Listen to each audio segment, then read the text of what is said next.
ঈদ উল ফিতর সারা বিশ্বের মুসলমানদের জন্য খুশি আর আনন্দের বার্তা নিয়ে এলেও ফিলিস্তিনিদের অবরুদ্ধ গাজা ভূখণ্ডে পরিস্থিতি ভিন্ন।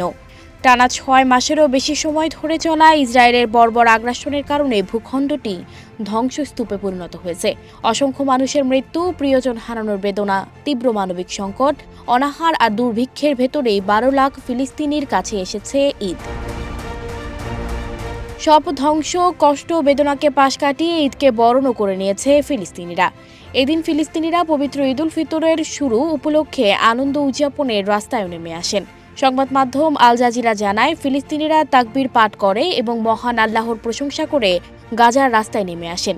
অন্যদিকে ঈদ উপলক্ষে আরব ও মুসলিম দেশগুলোকে শুভেচ্ছা জানিয়েছে ফিলিস্তিনের স্বাধীনতাকামী সশস্ত্র সংগঠন হামাস।